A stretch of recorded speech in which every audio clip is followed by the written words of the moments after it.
Well, hello again. Welcome to Horror in Detail. Today we are going to share Wendigo and Cryptids encounter stories. First story. The Thing in the Fields. This story was shared by u/snake973, so credits to him. When I was young, I lived on a farm in rural Oregon with my parents. I was the only child. We weren't a big commercial farm. Just a family type thing. We had 5 cows, 3 horses, a small herd of goats, 2 dogs, and 1 chicken coop. We also had some Indian runner ducks we kept mostly as pets. We didn't really make any money off the place, just enough to sustain the animals and a little extra for ourselves.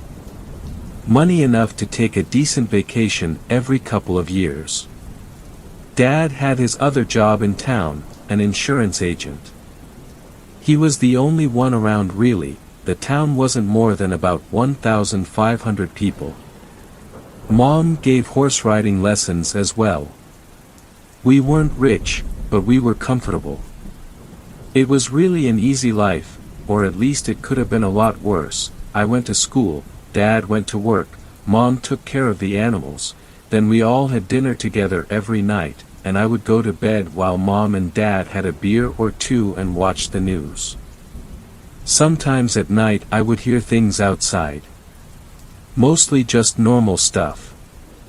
The cows or horses would get spooked by a coyote or something, or I would hear the dogs chasing a rabbit, barking their heads off.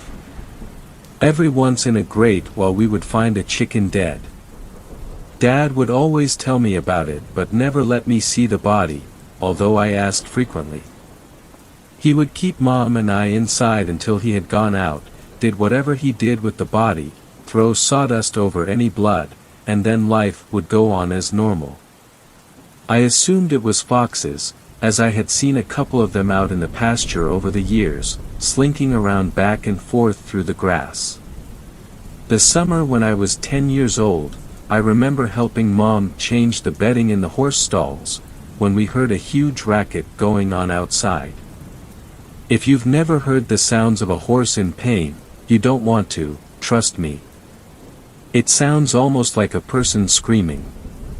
Well, that's what we heard, and one of our horses, the Palomino, came running into the barn with a wound on its left thigh.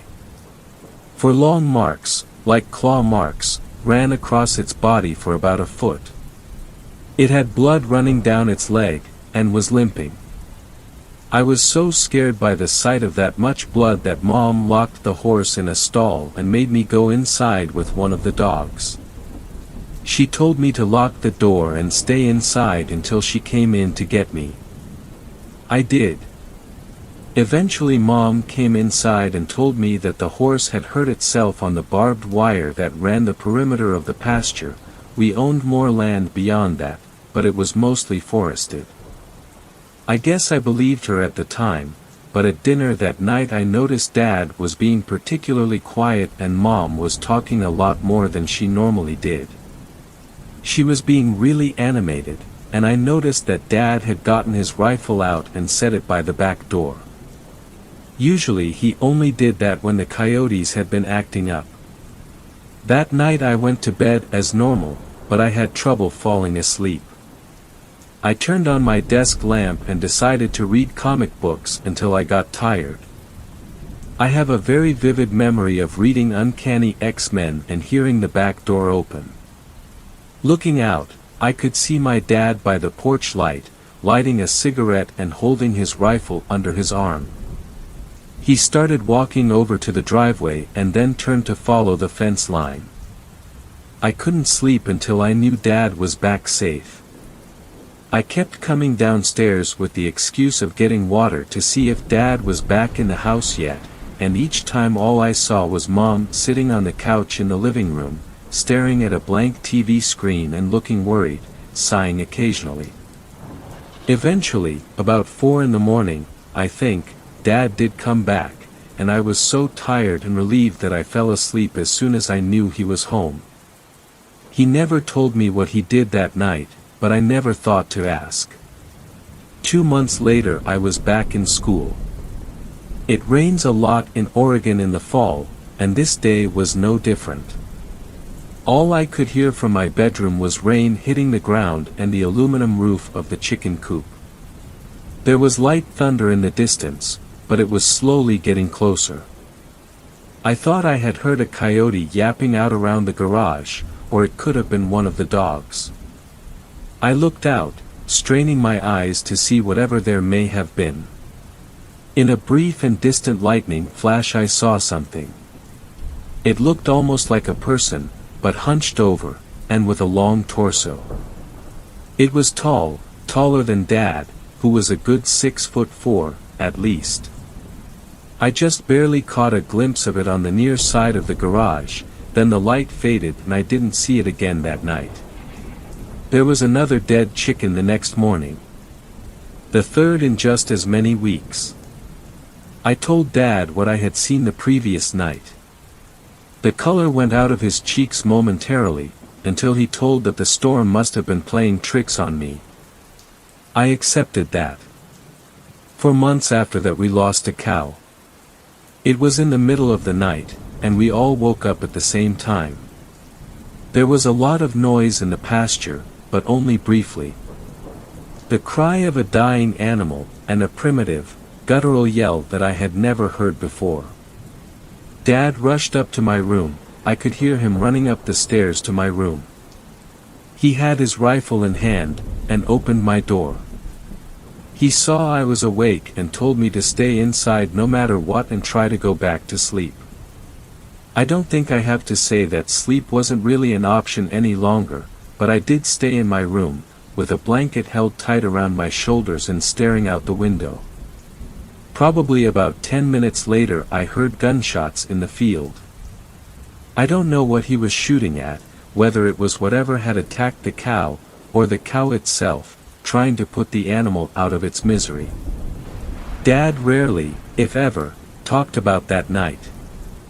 I later found out that he had gotten to the cow only to find it ripped open on the ground, bleeding out from its torso. The shots I heard were him shooting the cow in the head. It kept going like that. For years. A chicken or a duck here and there. Something bigger only very rarely. It sounds absurd, but I almost came to think of it as commonplace. I only ever caught glimpses of the thing until what comes next. It terrified me. It happened in the middle of the day, over the course of a long weekend when my parents had gone to Seattle to see my uncle, who was ill. It was on a Saturday afternoon. I was 17 years old. I was out in the barn putting out food for the horses and the dogs. The horses were running around out in the pasture and the dogs were asleep in the corner of one of the horse stalls. I heard something rustling in the tall grass outside in the pasture. The dogs looked around a little bit but didn't seem to mind. I assumed it was just one of the horses waiting for me to leave so they could eat. I kept going about what I was doing, and in several minutes I thought I heard breathing. I turned to look and it was standing in the door. Tall as hell, even hunched over. The sun was streaming in behind it, lighting up all the dust in the air around it like some kind of sickly halo. It was looking at me. Considering me. Maybe it was trying to decide whether or not I was food. I remember swearing, turning, and running as fast as I could for the house, not even thinking. Panic causing my legs to move. It was behind me, not even breathing hard. I heard its feet hitting the ground in a constant rhythm. I got to the house, opened the door, slammed it behind me and locked it as fast as I could. I tore through the house, locking every door, and drawing the blinds on every window. I could hear it snarling outside the back door. The dogs were barking at it, but they wouldn't try to attack the thing. It was too big and they knew it. It roared at the dogs and they ran off, probably to hide in the pasture. I went to my parents' bedroom and got Dad's rifle. I loaded it, set up a chair in the living room facing the back door, and waited. It started prowling around the house. I could hear its feet crunching on the gravel of the driveway and the wooden planks of the back deck. It kept walking, back and forth. I thought about trying to look through a window to see it, but I was too scared. Eventually, after hours of hoping it would go away, the sun went down. I turned on all of the outside lights and went up to my room. I opened my window, with the rifle in my hands, hoping to be able to pick the thing off from above. I saw it lurking just beyond the glow from the porch light. It had long, sinewy arms, and walked on bent knee. It was by the chicken coop. Then it disappeared from view. I heard the chicken squawking and screeching. The thing reappeared with a dead, bloody chicken in its hands. It bit off one of the wings with jaws that were dripping with slime and drool and let the dead bird drop to the ground at its feet. Then it looked at me. Its eyes made contact with my eyes. It turned away again, back to the chickens. It came back with another bird, mutilated it in front of me, and dropped it. It went back again. And again. I should have taken a shot at it, but I was astounded and confused trying to figure out what it was doing. Then it hit me. It was a show of power. It was showing me that it was stronger than me. That it could do whatever it wanted to do because I couldn't stop it. At the same time I felt powerless and sickened. Powerless because what it was saying was true. If it was just that thing in me, I wouldn't stand a chance. Sickened because I realized what kind of intelligence it would need to be able to convey that message. The thought shook me out of my stupor and I remembered the rifle at my side. It was heading back to the chickens, and I decided that when it came back I would take my shot. It strode back to the porch. Almost arrogant, walking on bended knee with those arms so long that the chicken was nearly dragging on the ground. I raised the rifle up to my eye, and tried to steady myself. My heart was beating so hard I could see the rifle shaking ever so slightly in rhythm with each heartbeat I could hear pounding in my own ears. It raised the body to its mouth and just as it was about to put the chicken's head inside, I squeezed the trigger. The crack of the gun echoed in the now shattered quiet of the nighttime standoff and I heard it howl. A painful, loud, startled howl. I had hit it on the outside of the shoulder. It ran off into the night. I never saw it again. It was still out there, though. It still killed chickens, and other things. More often than before. I'm writing all of this now because my parents died 3 weeks ago. They were killed in a collision with a drunk driver. He survived. They left me the farm, and I intend to live here with my own family. I'm 32 now, and I work for an Oregon Fish and Game office in Salem. I'm married to a wonderful woman named Stephanie. We have one son, Zachary, who is 4 years old. We are expecting a daughter in 4 months. I've come to the farmhouse alone today. I told Steph that I just wanted some time alone in my parents' house. To deal with some emotions. She was very understanding. I've come back to claim what is rightfully mine. I have Dad's rifle next to me on the table and it is almost dusk. I've also brought several portable halogen lights to set up around the house, and my own shotgun. I'm borrowing a handgun from Joe, a guy at Fish and Game who I work with. When I am done typing this account of my memories, I will print it out, and leave it on the dining room table, along with my wedding ring and my key to the safe deposit box where my will is kept. Everything is loaded and ready.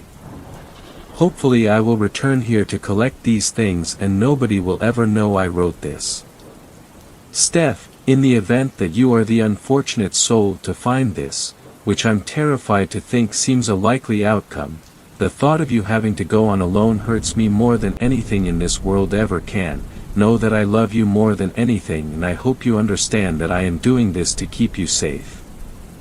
Zachary, I love you and can only hope you grow up to be a good, kind-hearted, and strong man like your grandfather was. To my unborn daughter, if I don't live long enough to meet you, it will be the single greatest regret of my life. Tell the police, tell Fish and Game, call Joe, he's one of the few people who knows about this. Make this situation known. Eventually someone will kill it, even if it isn't me. Goodbye for now. Second story. This story was shared by Traditional Tao, so credits to him. We survived a Wendigo attack. I'm happy to see others also had these experiences. It's a bit like group therapy, in a very twisted way, I guess. This isn't an AA meeting or anything. Years ago, when I was fresh out of high school, me and my friends went for a camping trip, since it'd be the last time we saw each other before college sent us on our separate ways. We had planned to go deep into the national forest in the mountains, and just enjoy ourselves for a few weeks. My friends who came along were Preston, a Native American who had several years of survivalist strategies under his belt. Jamie, a hunting and gun enthusiast like me, with a propensity for adventure. Mark, Preston's friend, not so much mine. He smoked a lot of drugs and seemed to be okay, but I was always on edge around him. With us we packed 2 tents, dried fruit, rice, camping supplies, and beer, along with a Mini 14 rifle, a Saiga 12 shotgun, 2 pistols, my Taurus Judge revolver, and Jamie's .357 revolver. We packed all of this into my battered BMW station wagon, with me being the driver. Stopping at a car park, we loaded up our gear on our backs and began going deep into the forest. The first day was uneventful. Preston found a good clearing for us to settle at. We set down our gear and set up the tents while Preston got to work with a cook fire. I was always good at setting up tents, so this wasn't a problem for me. Within 20 minutes, we had set up the basics of camp. I cracked open a beer and sat next to Preston, who had created a roaring fire. I smiled at him. "I'm gonna miss you, man." I patted his back. "Me too." "Let's enjoy this," he responded. Jamie and Mark were carrying on, exploring the surrounding area. At the time, I could have sworn I saw a pair of green eyes and antlers looking at me. I would come to regret not asking Preston in the coming days. I tried to forget as we sat down to dinner that night. Campfire curry, a mix of curry spices, frozen chicken we brought and prepared, and a few vegetables, along with a small pot of rice. As it was the first night, we ate all of our perishables. It was tasty for sure. Then, like we were kids once again, we roasted marshmallows and made s'mores. It was truly a very fun time, for sure. If only it would have lasted. That night was uneventful as well. I slept like a baby, and Preston, whom I shared a tent with, didn't seem to be bothered at all.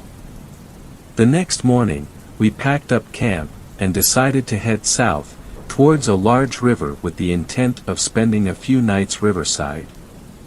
As we were in the remote wilderness, I handed Preston my Mini 14, and I myself carried the Saiga 12, slugs and buckshot alternated in its 10-round magazine. Jamie kept his .357, and I had my sidearm as well. We walked for what seemed like hours. The mistiness, overcast weather and lack of clear landmarks required we rely on GPS and compasses. As we headed south, I saw the look on Preston's face. He looked worried. "Preston, what's up, man?" I asked him. He had me get close and he whispered, "I dunno man, I got a feeling that a bad omen is about to pass. Keep everyone in sight. I'll listen for anything."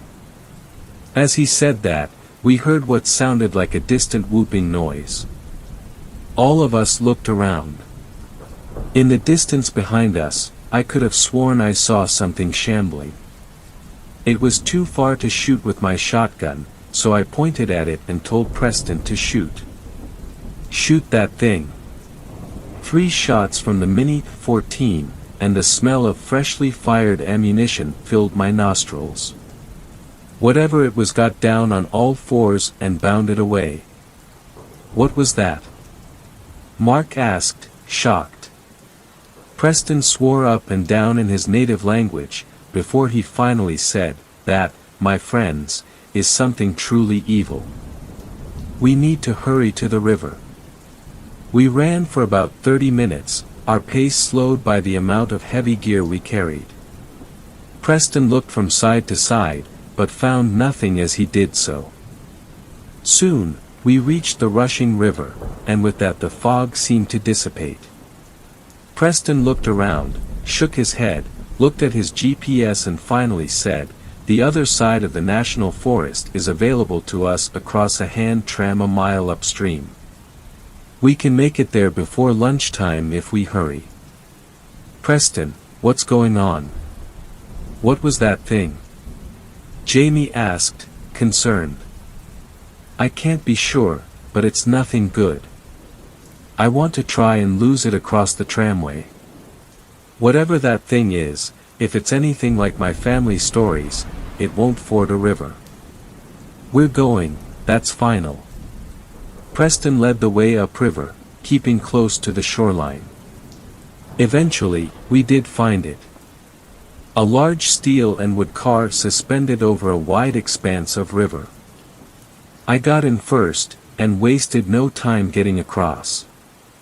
I watched the trail on the other side while Jamie went across next with some of the extra gear, and then finally Preston and Mark squeezed into the tram and got across. As I turned to leave, I saw Preston take out his bowie and he began hacking at the rope suspending the tram. "What the fuck are you doing, man? That's state property, that's a felony," I said, bewildered. "We can't have that thing follow us."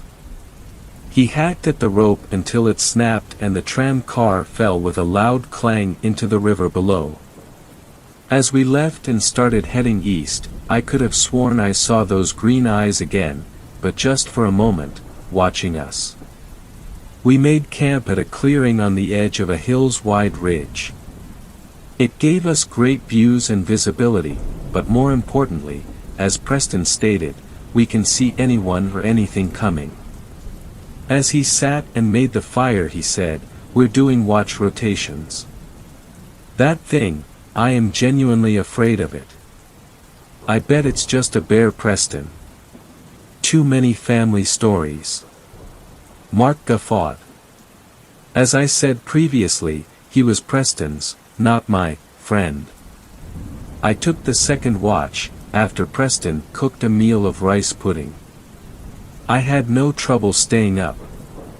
Then Jamie. I sat up and talked with him for a while. He worried a little, and he expressed that he wanted to go home. "I know what you mean, dude. This is too creepy." Mark took the last watch, my shotgun propped up next to the tent in case he needed it, or so Jamie told me. When we got up the next morning, Mark had disappeared. Immediately, we questioned Jamie, whose story checked out. He saw Mark up and watching. We waited, Preston reigniting the few vapors. He also pulled out a small can of pine tar and began making torches. "What are they for, Preston?" Jamie asked. "I'm sure of it, we've got a Wendigo," Preston replied. "A Wendigo? What is that?"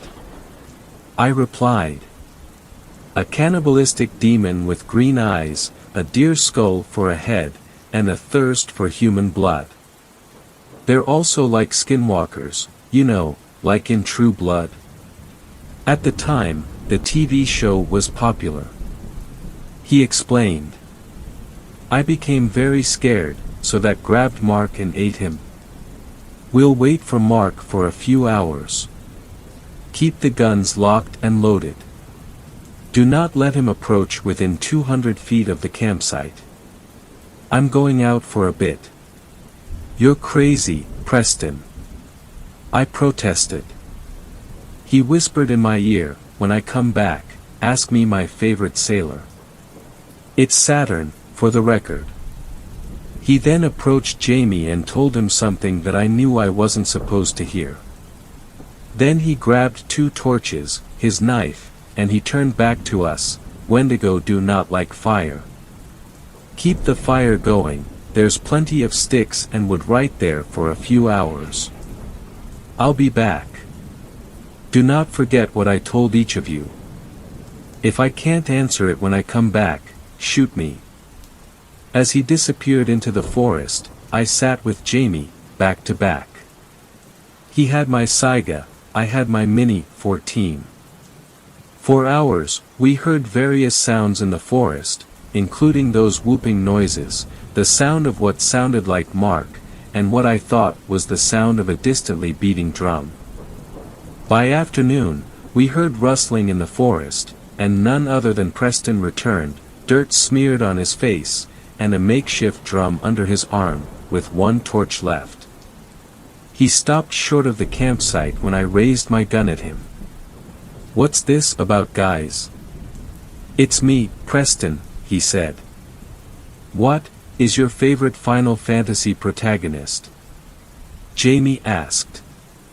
Squall, of course. Jamie lowered his gun. What is your favorite sailor? I asked slowly and deliberately. Saturn, of course. I suppose this means Mark is still missing, yes, he responded. I lowered my gun and said, come on up, dude. And yeah, we heard whooping noises but no sign. Preston averted his gaze, it's hunting us.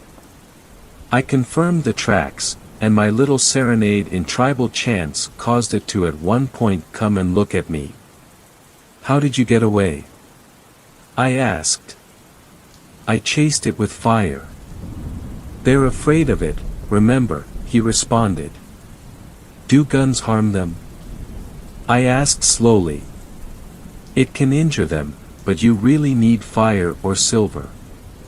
We only have fire, as usual. We're going to burn one of the tents and drop some gear. We're going light. We're heading to the highway. It's 35 miles to the east, but we can get there over 2 days. But we'll need to double our night rotations. And if you see anything that looks like Mark, he's dead, guys. I'm sure of it. Preston responded. I was very afraid at this point. The sinking feeling that my idea could have gotten everyone killed. I took charge.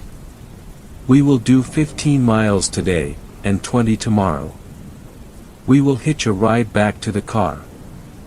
We'll burn our trash as we move. We'll burn the tent tomorrow morning. Let's go, now. We hastily packed what we could carry, and burned much of our non-essentials. We hurried throughout the afternoon and early evening, running when we could and walking as quickly as we could. The whooping call continued to seem to follow us at a distance. I didn't, however, see antlers or green eyes when I looked back. Eventually, we found a clearing that was decently sized, had good visibility and sticks. We hastily gathered firewood, all staying as a group, and we pitched camp. That dinner was cold jerky and dried fruit.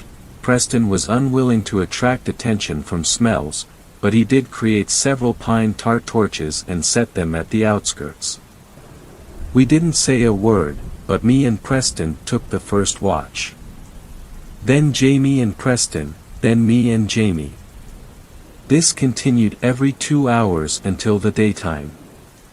As day broke, we heard screaming. Mark's voice came from the woods crying for help. Preston shook his head. It got him. We can't do anything about it. We burned that tent and continued traveling throughout the day. I could see it today, though. It didn't bother to hide itself by noon. The Wendigo was about 7 feet tall. Its limbs were blackened, 2 glowing green eyes set into a deer skull with antlers. Soft whooping noises. It kept its distance. I pulled my revolver and aimed at it, about 250 feet away. Firing, I hit it in the chest. It barely flinched. The thing turned and stared at me. Preston began to shout at it aggressively in his native language. It stopped, tilted its head, and then responded to him. I asked him, "What the hell did he say to you?" I asked him what he did with Mark. He responded, "Who's that?" Preston then grabbed my Mini 14 and fired repeatedly at him. This abomination seemed to get annoyed. I followed up with a well-placed slug to the chest from my Saiga. It howled in pain and dashed away into the woods. "We better run, I think," I remarked to the group. We ran for a good 20 minutes, when suddenly, in a clearing ahead of us, was a human silhouette. Naked, filthy. "Guys, it's me. You gotta take me back. I escaped that thing and have been running from it for the last day." It was Mark. I pointed my Saiga at Mark. "What happened to your clothes, Mark?" "Yeah, and if you're Mark, tell us the name of the school we went to," Preston said. He pointed the rifle at his head. "Come on guys, don't play around, it's me. I'm cold, I'm hungry, and I want to go home," he protested. "Jamie, shoot him in the leg with his revolver." Mark screamed in pain, "Unless you want the next to be your head, answer the fucking questions," Jamie shouted. That's when Mark's head snapped to Jamie, in a grossly unnatural fashion. I was paralyzed by fear as it appeared as if Mark was contorting and screaming in unnatural tones. I fired, repeatedly. All remaining shells in the magazine. It just seemed to shred the upper skin. Putting that on my back, I remembered, Wendigos hate fire. I grabbed my lighter and a can of bug spray, and I dashed at the thing that was once Mark, spraying it with the fire from my makeshift flamethrower. As I burned it, Preston laid down 2 entire magazines into it and then dumped the rest of his pine tar on it, and Jamie emptied his revolver. When it finally stopped screaming and moving, we were left with a mutilated and charred corpse, half Mark, half Wendigo. We all threw up. Preston began to butcher its corpse and said, "I've got to destroy the corpse. It's only right that I do this." For an hour, Preston burned and cut up the corpse, then cut the heart out. He put it in a plastic bag and then shoved it into his jacket. It took us another few hours to reach the highway. Preston sat and began to cry on the sidewalk as Jamie kept a hitchhiker thumb out. I sat next to him and asked, "What are you gonna do with the heart?" "I have to take it to the reservation. There, my elders have to know these things are still out there. And we need to protect those from these monsters. He clenched his fist, "I'll wipe them out by myself if I have to. For Mark." By evening, a sympathetic farmer stopped and let us ride his bed into town. From there I paid for a cheap motel room, where we breathed a few sighs of relief. The next day, we returned to my car. Thankfully, it started, and we left the area around the forest easily. I didn't talk to Preston for several weeks after that. He eventually showed up at my house during the summer, and asked my father if he could stay the night. At the time, I still was living at home. My dad obliged. Preston told me that the elders were shocked, and told him that they'd amass a party and take care of it. They came back with the skull of 2 Wendigos, and 6 hearts. They also found scraps of Mark's t-shirt, surrounded by a pile of decaying gore. To this day, Preston, Jamie and me have had a pact to never tell anyone about the horror we witnessed. I only break this pact now, years later, and because we can safely say that this is behind us, for the present. My advice: if you hear whooping noises and see green eyes and antlers, run or fight it with fire. Guns can cause it pain, but only fire or silver can kill it. I pray that the abominations are wiped out one day, but I know in my heart that won't happen. Third story. I know why so many people go missing from national parks. This story was shared by you/Saint_Circa, so credits to him. I don't know why I went to Mount Rainier. I mean, I know what I went to Mount Rainier for, but to this day I don't really know why I felt so compelled to go. I've always been obsessively curious. I think that's probably the best way to describe it. I get these fascinations for things out of seemingly nowhere, and once that fascination lodges itself in my head, it quickly starts to take over every waking aspect of my life, it seems.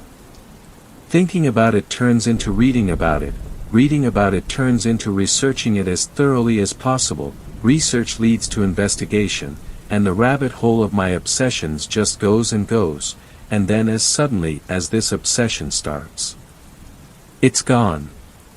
Complete and total disinterest, just like that. Ever since I was a kid it's been this way. I kind of compare it to an itch, and ultimately the only way to really stop an itch is to scratch it. Right? I remember laying on my couch on a rainy off day from work and scrolling through YouTube while I waited for the Domino's guy to drop off some buffalo wings when a strange title I'd never heard of came up and caught my eye. Missing 411, Strange and Unexplained Disappearances in America's National Parks. As soon as I clicked on that video, I knew I'd found my newest obsession. The Dyatlov Pass incident I had been researching for months now was gone and out the window. Hindsight's always 20/20ths, as the saying goes. I had no idea that I was about to set an unchangeable course that led me to the horrifying reality I was soon to discover. 3 weeks and probably 100 videos, a handful of ordered books, and an endless scrolling through every forum and internet thread I could get my hands on, and I was still just as enamored with these missing 411s as I'd been when I first clicked on that initial YouTube video.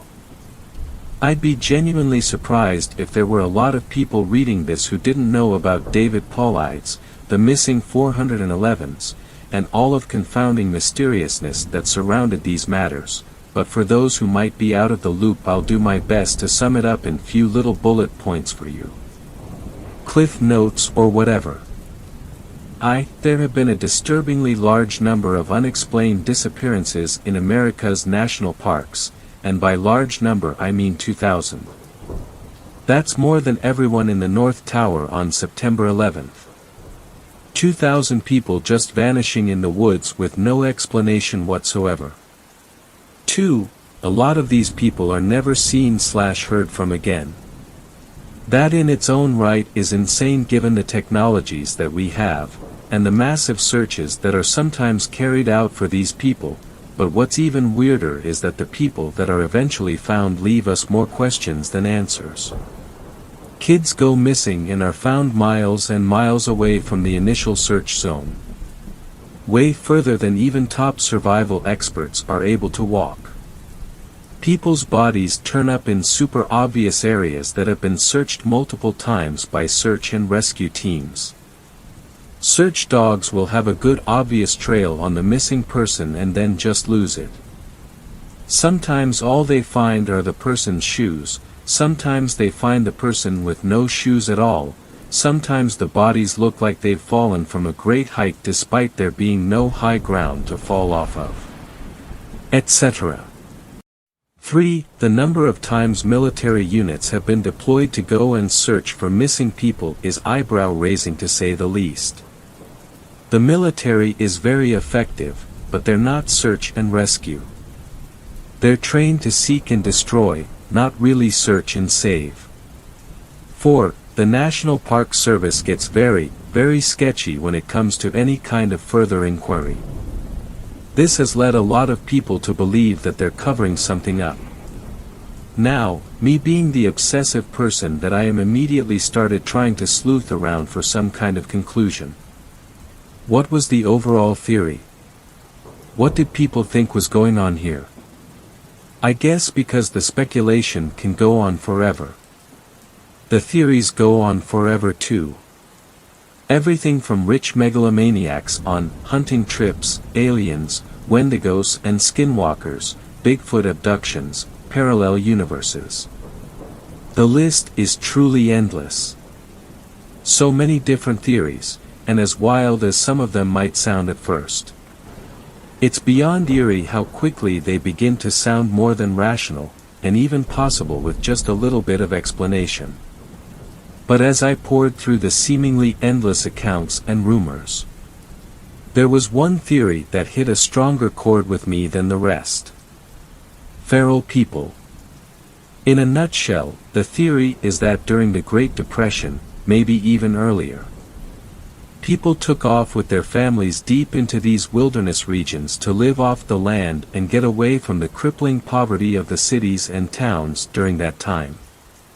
Generations of incest and isolation resulted in their ancestors being what we would consider feral, completely hostile, incapable of reasoning that we can comprehend, with a multi-generational knowledge of the land they lived in and how to survive it. Paired with a relatively untouched, government-protected, after all, access to a virtually endless number of resources. Other humans, if the opportunity presented itself, could not only be a decent food opportunity, but they were also food opportunity with extremely valuable tools just ripe for taking. Like cereal with a fucking prize in the box. Can you imagine how valuable a water bottle would be to a caveman? How wildly priceless a fishing pole would look. The National Park Service knows about these feral people, but they also know it'd be a huge risk to go traipsing in the wilderness looking for bloodthirsty cannibals that are more competent and dangerous than even the most apex predators they live with. They also provide an extremely valuable insight for scientists to study all sorts of things about human nature, but from time to time they get a little too close, or they get too bold and give their locations away. The military gets called in to dispose of these tribes in a discreet and efficient manner before more people disappear, and as a result more people take to the woods to find their missing people. For whatever reason this theory made perfect sense to me. Well, almost perfect sense. It checked almost all the boxes. Children and elderly people go missing because they're the easiest to overpower.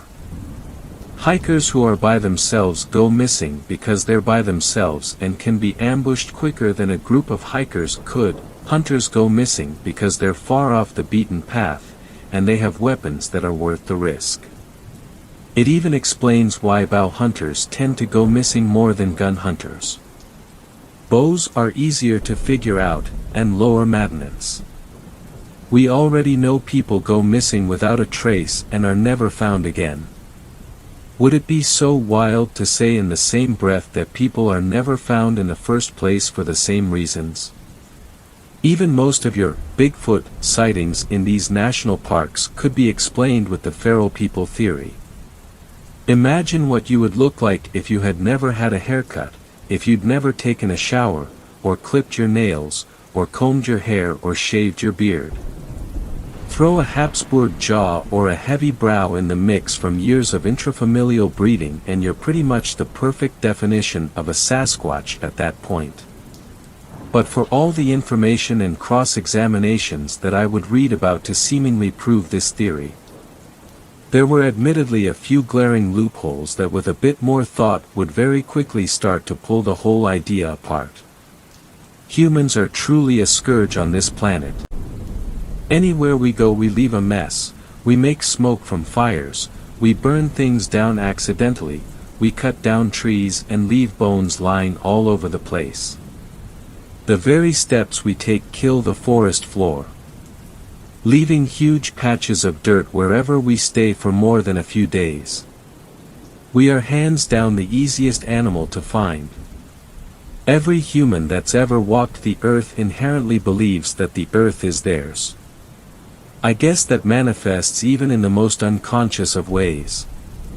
Not to mention the scientific probabilities, infertility that comes with incest, crippling genetic mutations, etc.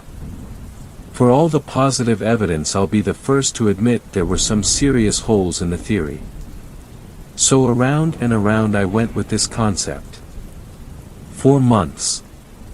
Ruling it in and ruling it out. Until one day I was given what I can only describe as a divine revelation. Like the conspiracy gods took pity on my slow decay into insanity and threw me a nice big bone to chew on, and this one actually had some meat on it. I had fallen asleep on the couch amidst another bout of determined research.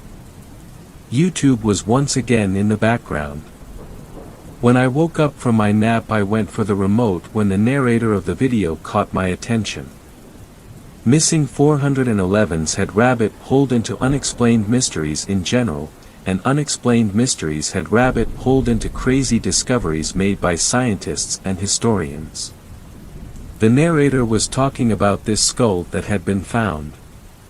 The picture of it was posted up for the viewer to see while he talked about it. It was an old weathered-looking skull that had puncture holes in the cranium part.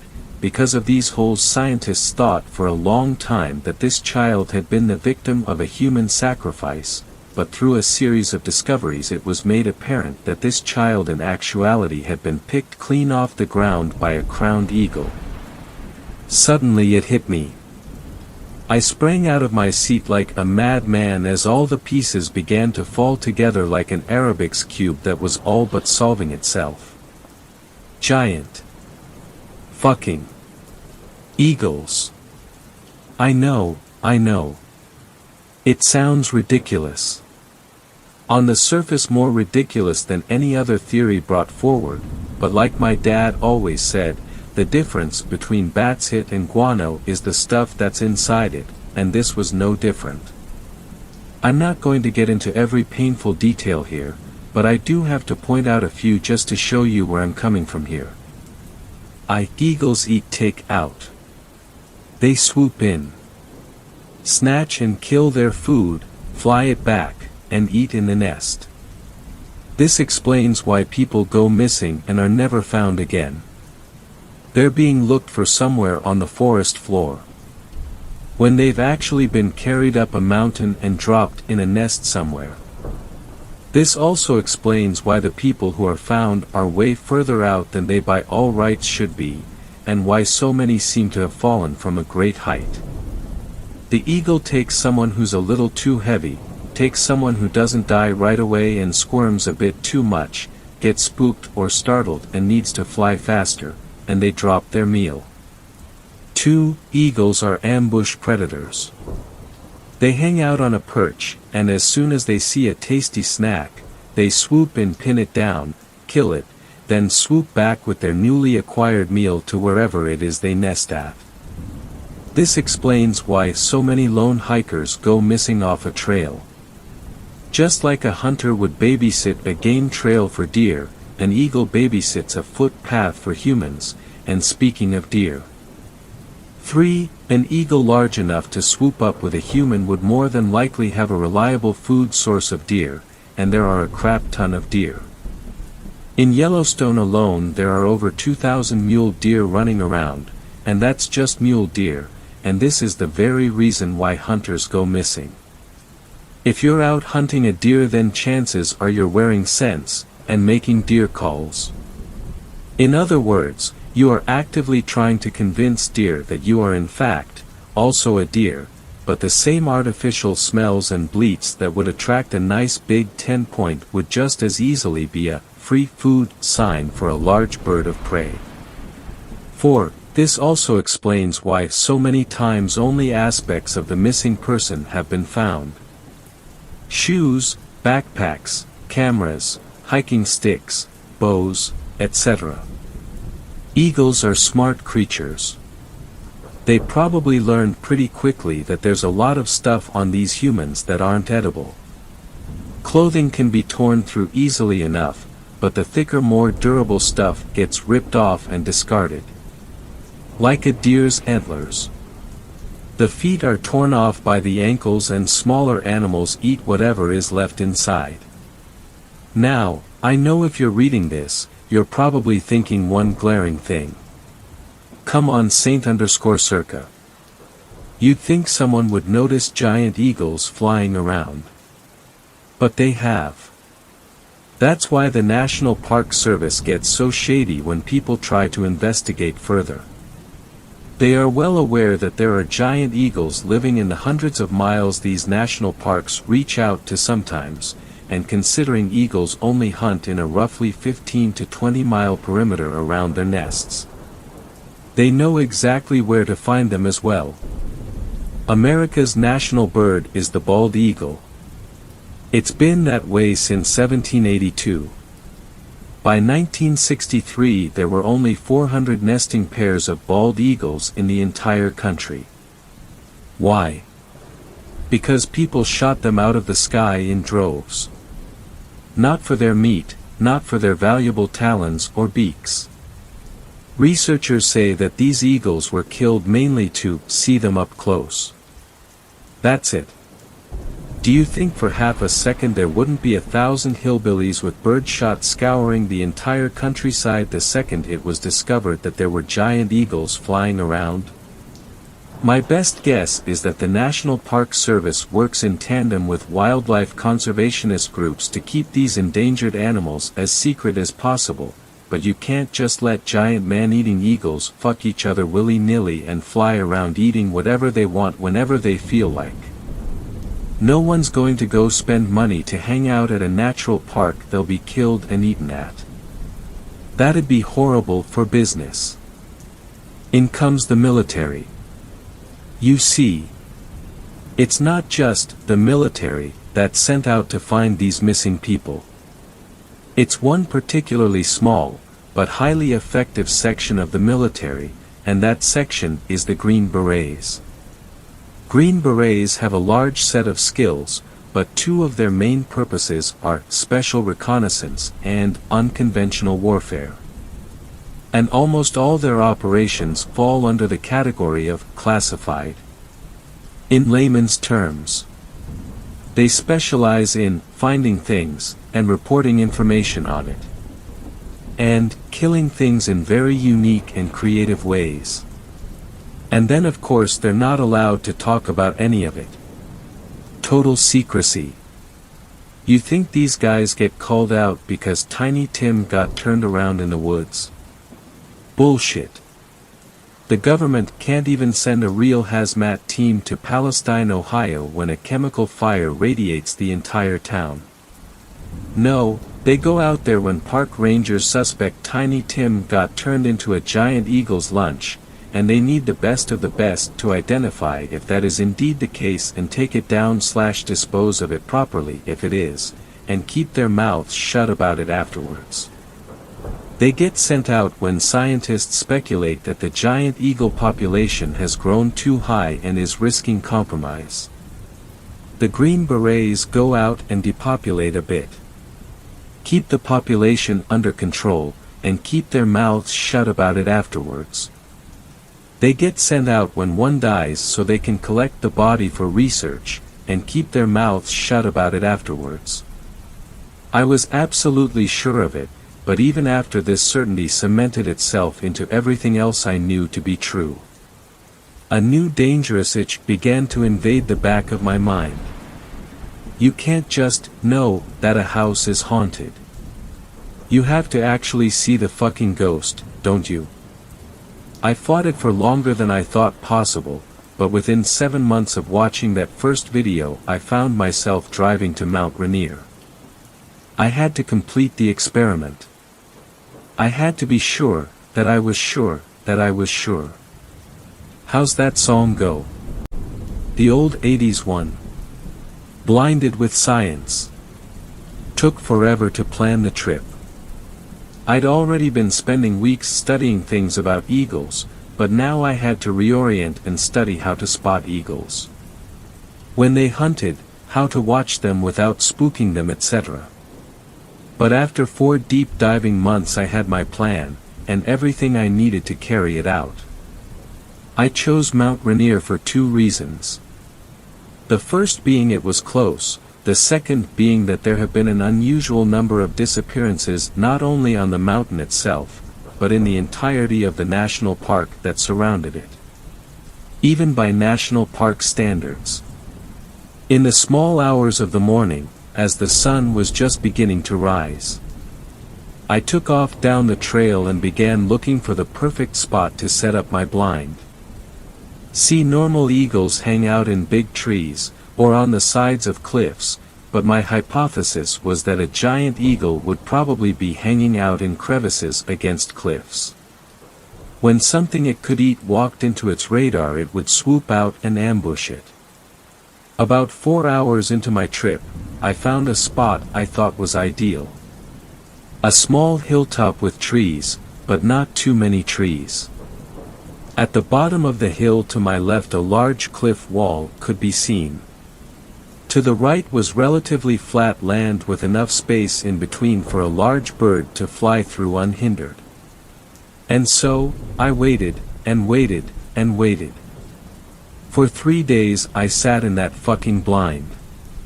Watching the deer. Eating cold maize and trying my hardest not to doze off. At the beginning of day 4, however, it would all change. I was just considering leaving. When you're alone in a ramshackle tent, it doesn't take long for your mind to convince you of what an idiot you are.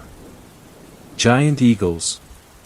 Come on, Saint_Circa, look at all the time you've wasted. Why can't you get hooked on something productive? As a big 10-point stepped out of the brush into the area just in front of me, I watched it with a sort of boredom. Deer are cool the first time you see one, but this had to have been the 100th deer in 3 days that I'd seen, and at the end of the day they're just horses with antlers. They mosey, they eat. They poop and leave. I guess in my boredom I didn't really notice how quiet the forest had gotten. The deer did though. It stopped mid-bite and perked its head up, locked rigidly into place with a big mess of grass hanging out of its mouth. And that's when it happened. It was so fast my mind hardly had time to process it. One moment the deer was standing there, and the next it was pinned to the ground. I sat there wide-eyed and in shock from the hidden barrier of my blind. Standing over this thing was the largest animal I had ever seen. Its huge wingspan seemed to stretch endlessly. It had to have been 40 feet from end to end. The forest floor was shaded almost completely as its outstretched wings blotted the sun from the sky. Even without the wings it was almost too large to comprehend. At least 8 feet off the ground on its 2 taloned legs. Its dinosaur-like eyes gazing emptily into its prey like huge orbs of golden fire. The poor animal let out one bleated scream before the eagle's large beak tore into its neck, sending streams of blood and tissue across the forest floor like something out of a slasher movie. I could hear bones crunching violently even from the distance I was at. Suddenly I realized I had to take a photo. No one would believe it if I didn't show them firsthand. Even then they'd have probably thought it was just a hoax. Green screens and CGI and Photoshop, all that shit. I raised the lens of my camera towards the creature with shaking hands and snapped a shot. Huge mistake. As soon as the camera made that stupid little fluttering sound, the eagle's head snapped instantly in my direction. Its lifeless eyes staring with pure instinct straight through the camouflage of my structure. It saw me. Before I could react, there was a sharp blast of wind. In less than a moment the entire blind was ripped off of its stakes and thrown into the woods around me. As I recovered and looked around, panic-stricken, I could see the horrible thing tearing into the remnants of the plastic structure some 15 or 20 feet in front of me, trying to find me inside of it. With everything I could muster, I took off in the direction of my car. I've never ran so fast in my life. It took a long time to get back to my car, and the few times I stopped to try and catch my breath or dry heave I was all but sure would result in me being another missing 411 on Mount Rainier. After what felt like days of almost endless running, I made it back to my car, exhausted and frightened for my life. As I sat in the driver's seat hyperventilating from exhaustion and weeping from fear, I couldn't wrap my mind around what I just witnessed, or how I was still here to think about it. The only thing I could think about was getting the hell as far away from Mount Rainier as possible. As I made the long drive home, and my thoughts began to somewhat return to me, I concluded that the eagle must have gotten itself trapped in the blind just long enough for me to get away. It was either that or the deer it had killed had way more meat than I did, and it was already dead. I guess it'd be pointless to chase a smaller prey. Eagles are wicked smart after all. I tried to contact several authorities afterwards, but surprise, no one believed it. You know, sir, eagles are a lot bigger than people initially think they are. Are you sure you weren't using any illegal substances? Okay, well, we'll send someone out to look at it and tell you what we find. We'll let you know if we find anything. We'll let you know. That camera is still out there in the woods with the rest of my stuff. I don't know if I'll ever be brave enough to try and go back for it. Maybe someone will find it and the truth will be that much harder to dismiss. For now, I only have you guys to tell. The National Park Service is hiding something big in the mountains and forests of the United States, and if you ever go hiking in one of these remote places, make sure you are never alone. Fourth story. Wendigo encounter. I am not sure if this is the right place to post this, but I am scared shitless. After hearing stories and looking stuff up online, I'm fairly sure it was a Wendigo. Me, my son and girlfriend were attacked by something.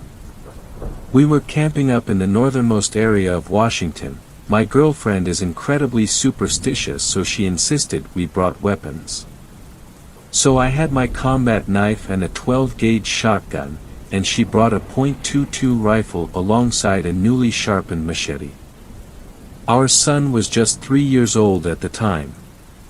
She and I were set on edge from a park ranger, who seemed very tense and uneasy, who stopped us and instead of confiscating our weapons told us to be careful and stay safe, then sent us along our way to the camp.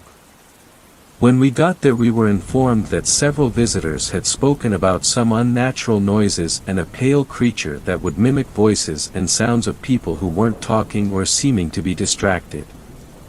I laughed and put the idea out my mind, thinking to myself, there's no way.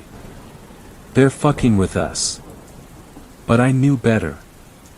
So we then reached the area we were going to set up camp. We immediately got a fire ready to light and set up our tent and bags. I fed my son as my girlfriend ate a snack.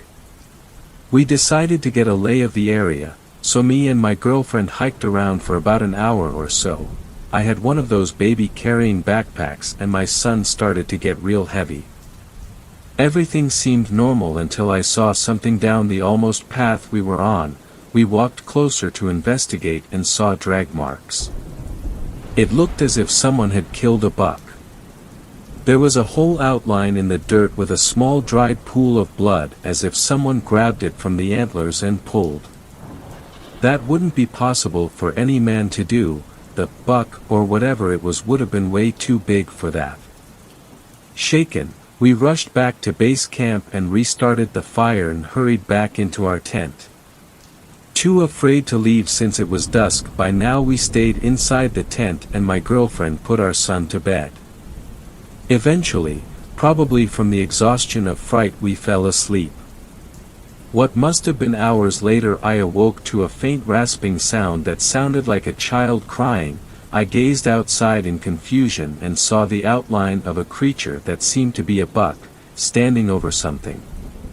It seemed to be about 20 feet away, but at a closer glance had unnaturally long limbs for a buck, and was eerily tall.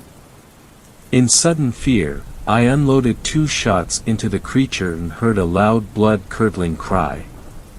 My girlfriend awoke screaming to the shots I had fired as I tried to explain what I had heard. To my surprise, the animal hadn't moved an inch. Then I noticed the stains on the side of the animal. It looked like blood was running down the edge, and lots of it. It stared at me deep into my eyes as I became petrified with fear. A sinister feeling of dread fell over me as if it knew I could not move. I thought to myself, what if it starts to bolt towards us? Just then, this tall, decrepit demonic thing seemed to whisper something.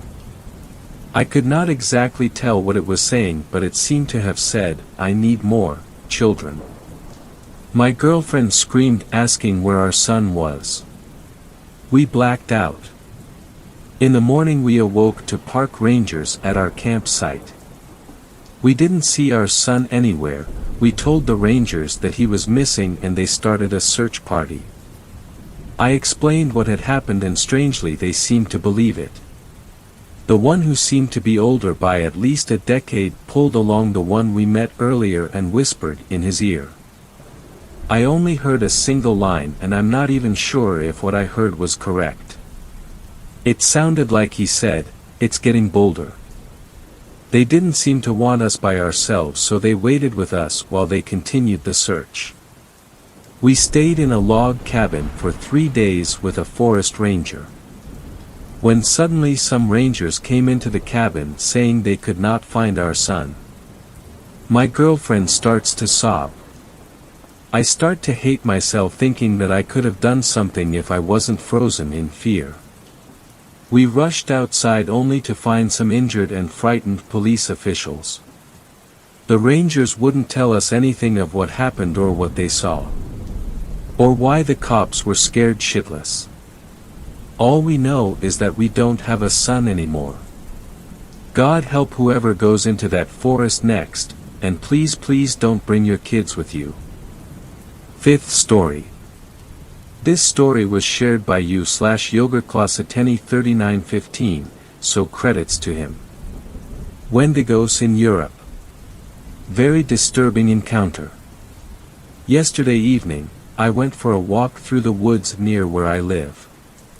It is quiet and apart from the odd few teenagers drinking and whatnot, it was quite a chill place to be on a British summer's evening.